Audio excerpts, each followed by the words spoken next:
Hey everybody, this week's podcast was supposed to be shot from the summit of Mount Wilhelm. I didn't make it. Ezekiel, Joseph, and Daniel made it up. We had Philip. Philip, come here for a second, buddy. And we also had, where'd he go? Where'd Michael go? He's up here. Michael is the one that led him to the top, but Philip here. I want to review these two guys. They've been with us all week, pretty much, for the past 3 days. And they was able to get us safely here. And they're going to get us safely back to Betty's Lodge. So it's been a great trip. I've apologized to Philip at least 376 times, but here's 377. Me talk sorry, brother. We didn't make it to the summit. But we had a great time. And the guys got to make it. There's going to be pictures on the website after I post this week's podcast. We'll have photos from the summit. Hey, Michael, you want to come here for a second? We're going to have photos from the summit with the three boys up there. So we got Philip here, and we got Michael here. So if you come to Papua New Guinea and you want to go to the top, even if you only make it to base camp, like I did, one blue trifle white man, huh? But even if you only make it halfway up, they're very accommodating, they're very friendly, and they made sure to show us where to step. Even with me being in the shape that I'm in, that they made it a very pleasant trip. My body didn't make it so good, but hey, we had a good time anyway. I'm going to post some more about this on the website, and there's going to be plenty more that I want to mention on the podcast. So we'll talk to you soon. God bless.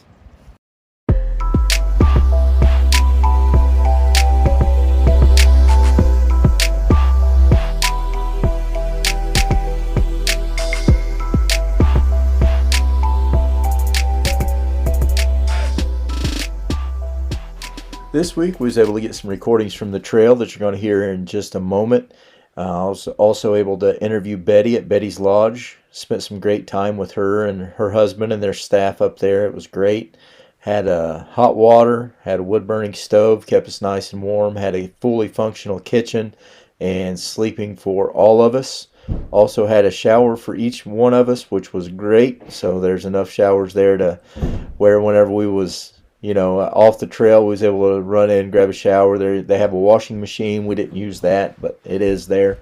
Betty's Lodge was great, and we're going to be putting a plug in for Betty and her lodge every episode for the next 4 weeks, just to try to get some visibility out there for her. We're also going to be promoting her on our website, and we're going to put a link to her website on RyanDMarshall.com so that you guys can go there and check out her rates. And if you're in Papua New Guinea, I highly recommend, if you like the outdoors or you like nature, you can go to Betty's, and you can either walk around there where the lodge is and look at all the plants and all the trees. And we have some high altitude orchids that she was talking about. There's also some pretty amazing looking birds up there. She has a trout farm, which was wonderful because we was able to eat rainbow trout each night that we were there, and everything there that she fed us was grown on the property, and it's all organic. It was wonderful. We're going to have an interview at the end of this explaining, like I said, her rates and things like that. She's a great woman, and she's going to be talking here in just a few minutes. She'll be here in Hagen tomorrow. We're going to have a cup of coffee, sit down and talk. And she won't be on the next podcast. She's just coming to visit with me and meet Sister Marshall and just kind of hang out for a little while. It's going to be a nice time. As I said at the opening of this podcast, we had a great time going up, but I didn't make it, and that's okay. I made it to about the 12-mile mark, and that's just, I just ran out of gas. The altitude got me. I actually made it to base camp, and altitude sickness hit me one time at the top of a waterfall. We was at about 10,000 feet whenever it got me the first time, and we made it to the top of the waterfall, and then we made it to base camp, and I slept for about 6 hours and thought that I could make it a little bit further, so I went another 2 miles up another waterfall to what they call the Lake Man, which is actually feeds down into the lake that we was camping at. And Lake Man is about another 1,100 feet higher than where we was already. And the altitude sickness hit me that at that point where I just felt like I needed to turn around for my health and for my safety. My watch started giving me some alerts saying that my heart rate was too high for too long, and all kinds of stuff. I had my fitness app turned on to where, it knew that I was on a hike, but my heart rate, my resting heart rate normally is between 55 and 64.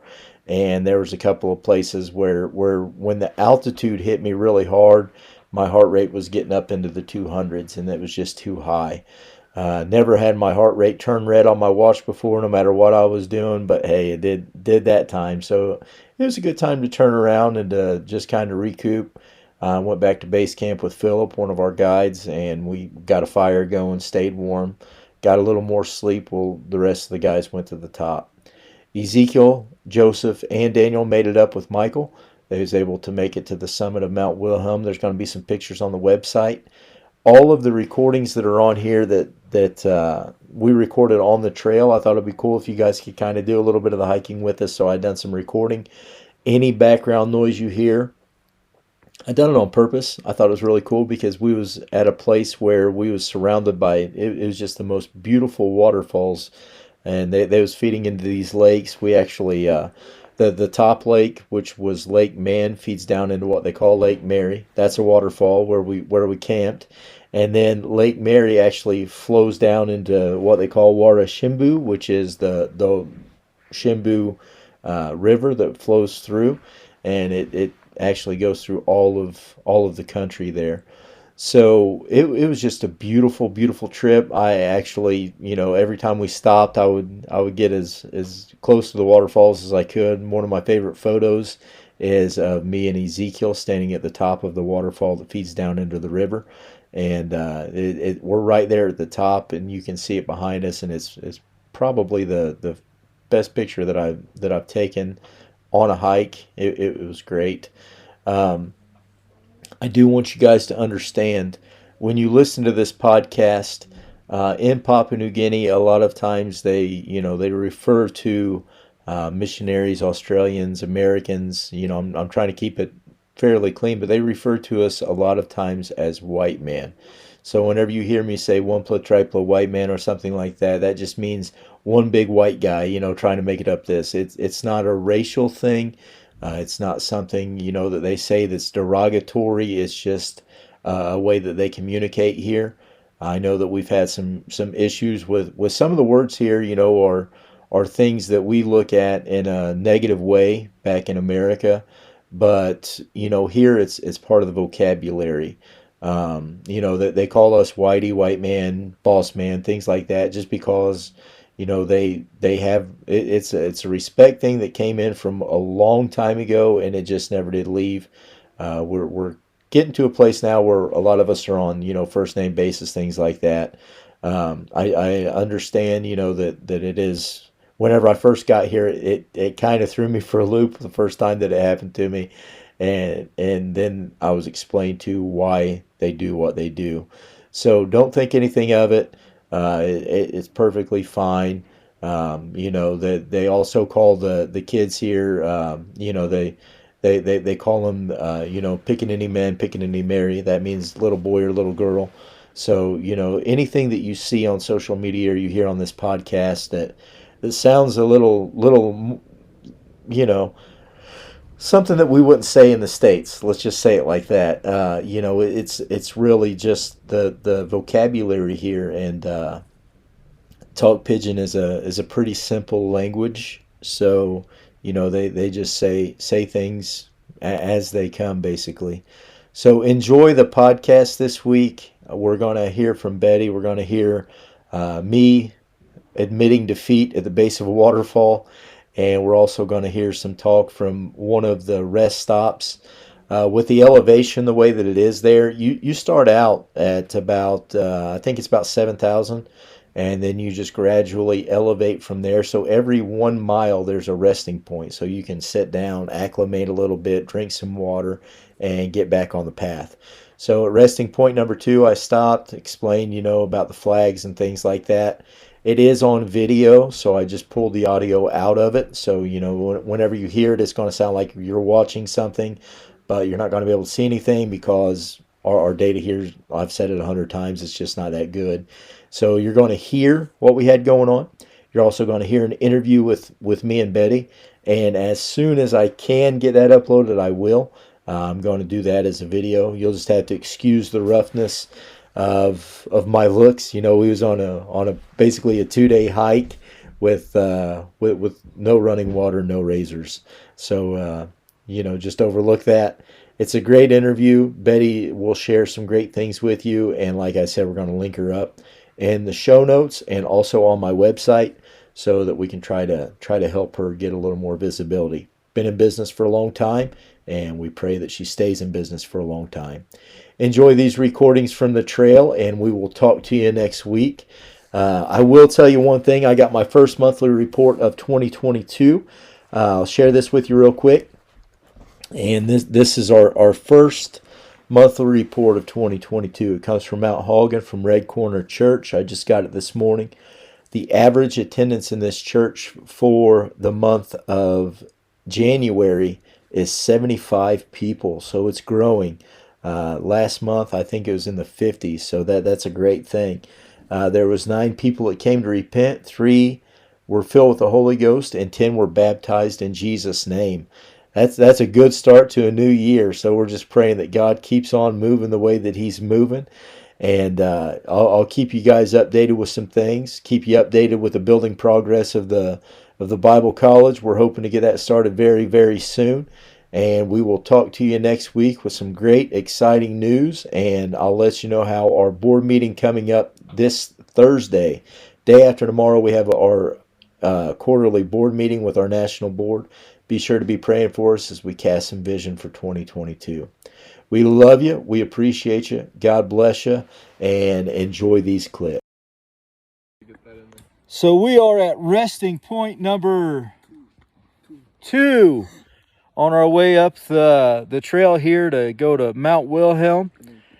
This fat old man is about to die. This guy right here is Philip. He's leading us up here. This over here is Michael back here in the back. That's Joseph. Everybody knows Joseph and Daniel. Ezekiel's in the woods. We won't talk about that. But we are at resting point number 2. We are at about, we've gained 735 feet of elevation since Betty's Lodge, and these guys are trying to kill me. So the breathing up here is, we're in the middle of the jungle, so it's very humid and very, very wet. So we're having to stop. We're stopping once a mile. Is probably about how far would you guys say? Probably once a mile. We've got a stop that we can stop at to get some some rest and some air. Got plenty of water. Also brought my Sawyer filter so that we could filter some water as we go. So we're making pretty good time. They tell me I feel like I'm moving pretty slow. I haven't done this for quite a while, and this is the first time I've ever hiked at this altitude. We are on our way to the summit of Mount Wilhelm, which is the highest peak in the southern hemisphere, right? Yeah. Not just the South Pacific, but the southern hemisphere. Highest point in Oceania. So we're looking at, once we hit the summit, we're at 14,724 feet. Is that right? Yeah. Right. So we're going to be over 14,000 feet above sea level once we get to the top. We forgot our American flag, though. But when we take our picture, I'm going to show you guys what we're going to do here. So the flags we're going to be using is this American flag right here. Ezekiel will be holding that. And this Gadsden flag right here, I'll be holding that. So when we take our photo, and Joseph, him blowing America too. Daniel, we all this American stuff, and he's Ezekiel, the one that's here that actually is an American, is wearing an Australian hat. So well, we're just all kinds of confused, huh? But we'll be holding this American flag because we forgot the big one, and we'll be holding this Gadsden flag once we reach the summit. So pictures will be to come. They'll be posted on our social media. We will be doing an in-depth, detailed review of Betty's Lodge, which is probably one of the nicest places that I've stayed in as far as being on a hike goes. So we'll be able to go down there and maybe even talk to Betty and get her on the podcast for this week. I was just wanting to get on here real quick and let you know how awesome this place that we've been staying for the past 2 or 3 nights. We've been here. It's great. It's a place you've probably heard about. It's pretty popular with people that like to hike, and we actually found this place by watching some YouTube videos and things like that. So I want to be sure to give them a good plug and let you know how good they really are, because a lot of people are just like, we passed through, Betty was great, we done this, well, this is her right here. So we want to get on here real quick. She came up yesterday, had dinner with us. She came up this morning and made us breakfast. How many places have you been? How many places have you stayed at where the owner of the place comes and sits down with you and has dinner, makes sure that all your accommodations are good, and all of these things? I'd like to take a little bit, and I want Betty to talk to you guys about her passion here. She's told me a little bit. They've been here for 33 years? Yes. Since like 1989, yeah? Yeah, 1987. 1987. So they've been here since 1987, and she's been accommodating people coming through here. I went through, there's 2 full guest books. I read every single thing that they wrote in there. I like to read. I'm weird like that. So I want her to share a little bit with you. Betty, could you tell them a little bit about the lodge and some of your rates and things like that? Yes, we are situated at the foot of the mountain, not at base camp, but at the foot. We do take in trekkers. We were built for to take backpackers. At that time, there were not many tourists traveling. So way back in 1996, 95, there was not many people traveling. So this place was only built to take in backpackers. So we don't have the comfort of a 5-star, but we do try to offer our clients a bit of comfort at the foot of the mountain. So we do have hot water service. We do have fireplace. We do have electricity, 6 to 10. Our meals are all organically grown at home. We take the fish out of the ponds. We have a trout farm here. And we do try to make our customers stay as comfortable as we can. Our priority is the safety on the mountain. Make sure our clients are safe on the mountain, making sure that we get good guides to guide our tourists. And so normal things that they do around the world in trekking high mountains, we are cautious of safety and comfort as well, because after a hard climb, they come down, they really need a hot shower, they really need a comfortable place to sit, because they're very sore when they come off the mountain. So this is what we do, and that's my passion, is to look after and make everybody here not live like a tourist, but live like a family. That's right. And she does just that. She mentioned, that's not a 5-star accommodation, but I give it 5 stars, mainly for the fact just the people that are here and the owners here. Her and her husband both have came in, and I had a good conversation with your husband this morning, and they make sure that everything's going nice. It's not the Ritz, but the personalities here and the way that this place is, I give it 5 stars. And she's not kidding about the soreness. We went up yesterday, and I made it to the second lake. One triple way, man. Huh? So my legs are killing me. It was about an 11-mile hike that I made. Ezekiel made it all the way to the summit. So round of applause for him. He's behind the camera. He likes being on the other side, not this side. So I highly recommend, if you're over this way, stop by, make the hike. Even if you only make it up to base camp, it's a beautiful hike. You get to pass an amazing waterfall.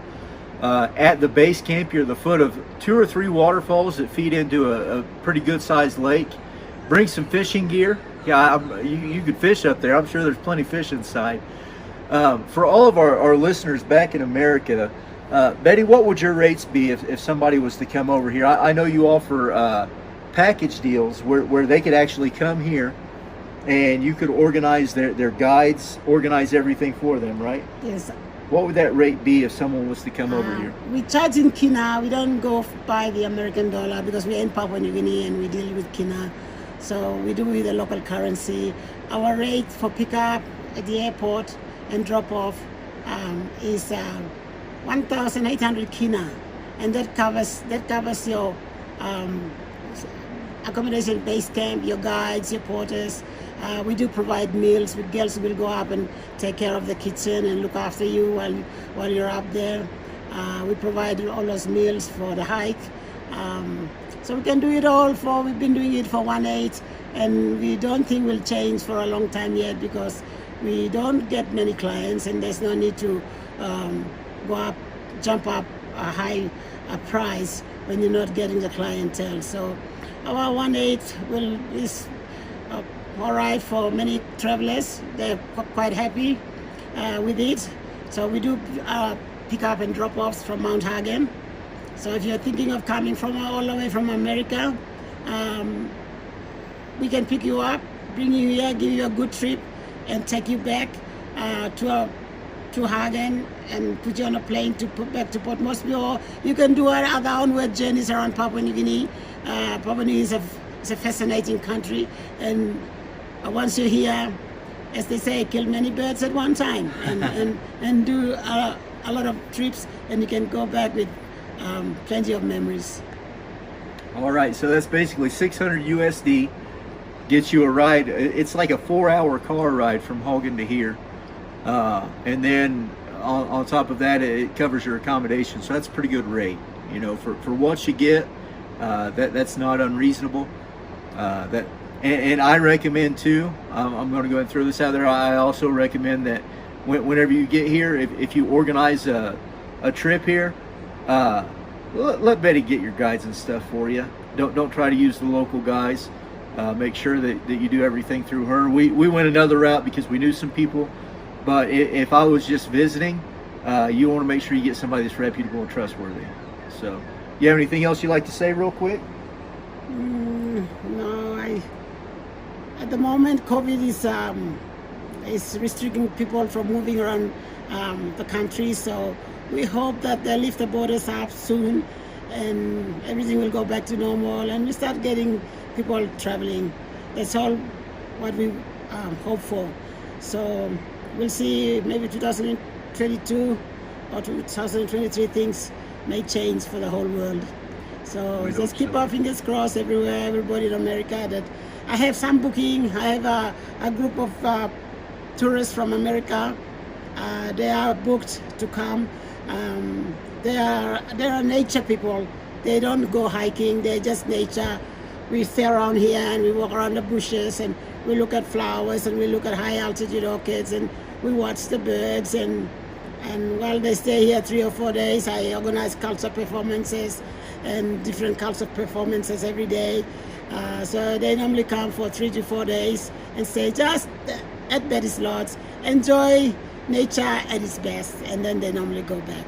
So we get them not only young hikers, we get middle-aged, senior people. They only come to enjoy nature.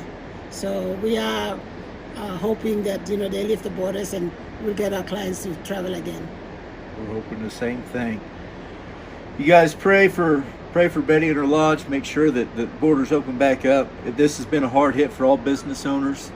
Make sure that you're praying for local businesses and even those that are far off, because I mean, business owners, that's it. They're depending on this. It's their livelihood. Thank you for tuning in. We love you. We appreciate you, and we'll talk to you soon. God bless. Thank you for listening to Coffee with a Missionary. Please don't forget to rate, review, subscribe to this podcast, follow us on social media, and go to anchor.com to find out how to support us monthly. God bless.